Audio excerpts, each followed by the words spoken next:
श्री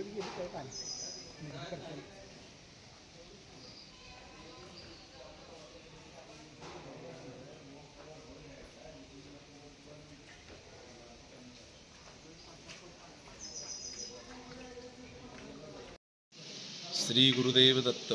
कृष्णा विष्णू तनुसाक्षात वेण्णादेव महेश्वर असे महात्म्य असलेल्या कृष्णा नदीची पाणी पातळी 2-4 दिवस चालू झालेल्या पर्जन्यवृष्टीमध्ये वाढलेली आहे.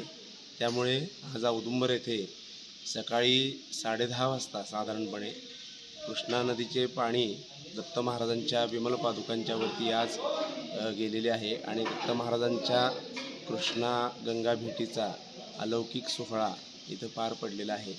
इथं थोड्या वेळापूर्वी हा जो कार्यक्रम झाला, यावेळी समस्त पुजारी, सर्व पुजारी तसेच ग्रामस्थ सर्व उपस्थित होते, मोठ्या प्रमाणात उपस्थित होते. सर्वांनी इथं मंदिरामध्ये पादुकावरती पाणी गेल्यानंतर सर्वांनी कृष्णा नदीमध्ये स्नान करून त्यानंतर महाराजांची जी उत्सव मूर्ती आणि उत्सव मूर्तीच्या पादुका ज्या असतात त्या सर्व वरती जे जुनं देवघर म्हणून जे देवस्थानाचं आहे वास्तू, त्यामध्ये स्थापन केली आहे आणि भक्तांची दर्शनाची सोय आणि मंदिरातले नित्योपचार, रोजची दैनंदिन उपासना वरती देवघरामध्ये मंदिरामध्ये सुरू असते.